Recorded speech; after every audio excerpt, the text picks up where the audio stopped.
Hi there, Sandy here. Welcome to another polymer clay video at keepsakecrafts.net. Have you ever seen the rolled paper beads? I never really thought much about them, kind of looked at them and considered them a step above popsicle stick crafts. However, today we're going to take another look at the technique with polymer clay and get some really great textural looks in beads. So this is a technique with so many different possibilities. You can bring it in all sorts of directions, but all of them start with a sheet of polymer clay. So what I have here is a blend of polymer clay. I'm sorry, this is probably a little loud, but this is some Glad Press and Seal, which is a wonderful way of storing your sheets, keeping them in good shape and clean. And this is a sheet rolled out somewhere on a medium thin setting on your pasta machine. You can experiment with different settings. If it's too thick, it's going to crack, which isn't always bad. Now you could simply do a blend with rolled beads, and that's a fantastic look. Here are a couple I made, and some I rolled with the green first, and some I rolled with the blue first. Now you can roll these beads out of just a solid sheet of clay, but I like to add some texture like I did with these. And you can see that once you antique them, it really brings out the texture. So here I have a sheet of a blended clay, and you can just take some textures, whatever you want, texture your clay. And I'm not being real precise here because we're not going to see a whole lot of this texture. You can see, like with this bead where I cut it narrower at the starting end, you only see the very edges. This one that I cut much wider, you see more of the texture. So you'll need to keep that in mind. These were both rolled with this exact same length of clay, about 5 or 6 inches long, but the only difference was this was cut about 5/8 of an inch wide, and this one was cut about 1.5 inches wide. We're going to cut one end at a point, and then you just decide how wide are you going to make it down here. So let's make this one somewhere around 1 inch wide. So you just take your straight edge, a nice sharp blade, and then we'll trim that one nice and straight. Then you want to lift it up from your tile and flip it over, textured side down, and find something to use for a mandrel. Depending on what you plan on stringing these on, you can use a thick or a thin mandrel.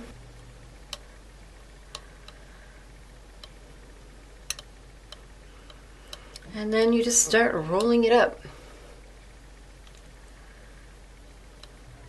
And don't worry if you get some cracking. You can kind of pat those out into the middle. And I think the cracking kind of adds some texture. And then by doing it this way, you can see what you're doing and keep your triangle piece nice and centered.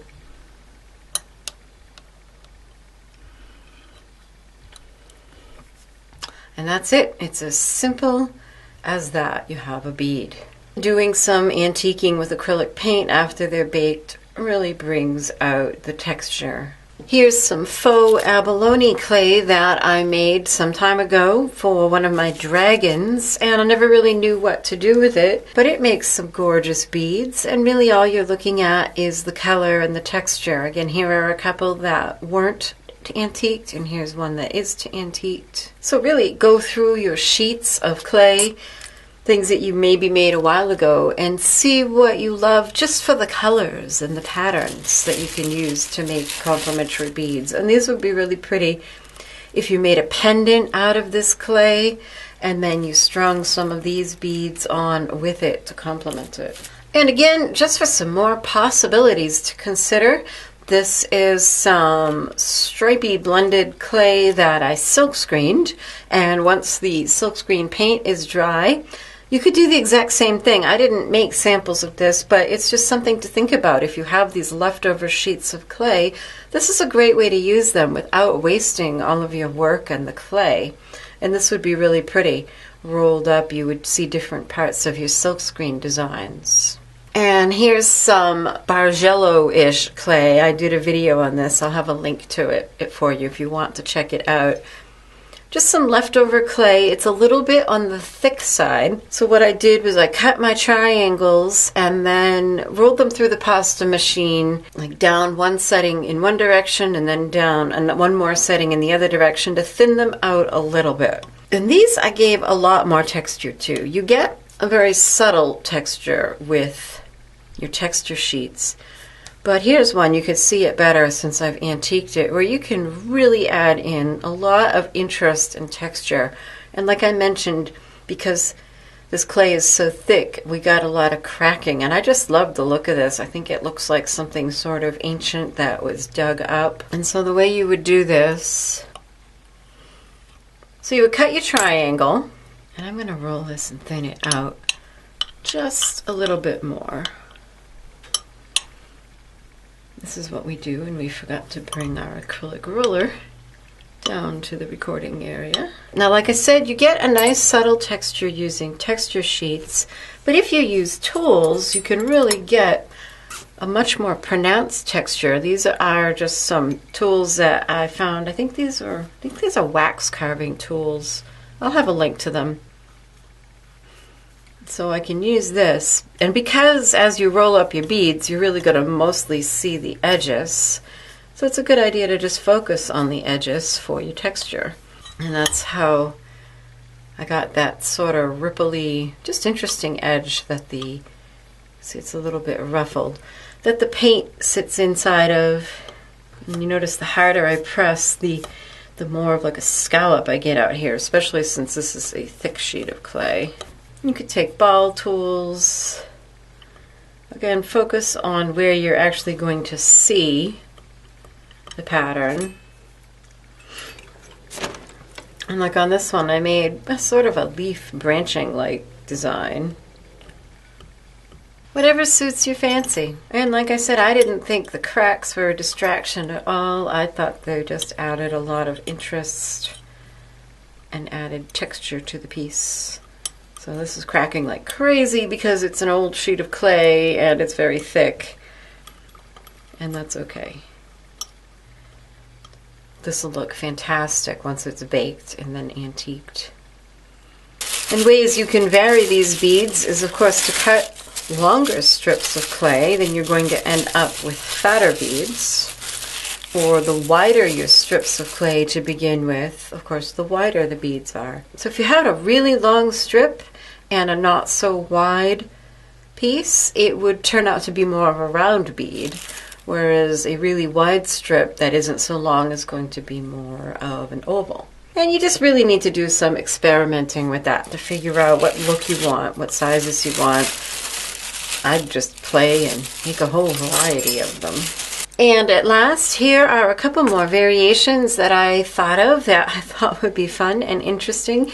And that's two-tone beads, where you have sheets of two different clays. You put them together.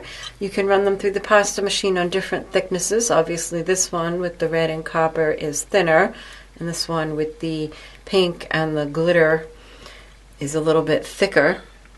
And here are some beads I made with this sheet. I didn't even texture these. And you can see you kind of get different looks. This one with the copper on the outside, you really see more of that red edge, which I just think is kind of cool.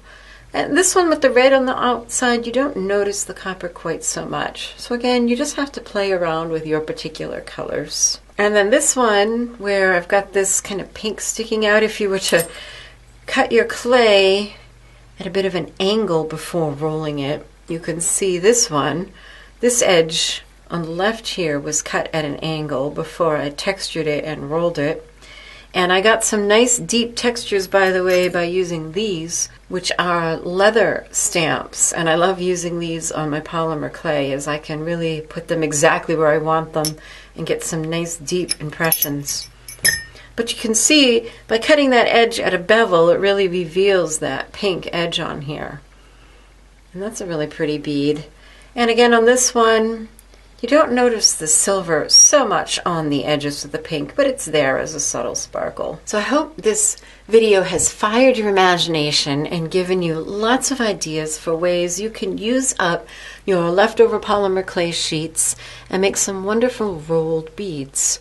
Be sure to take a look out there also at the different styles of rolled beads, because there's more than just a long taper triangle. There's other ways of building them.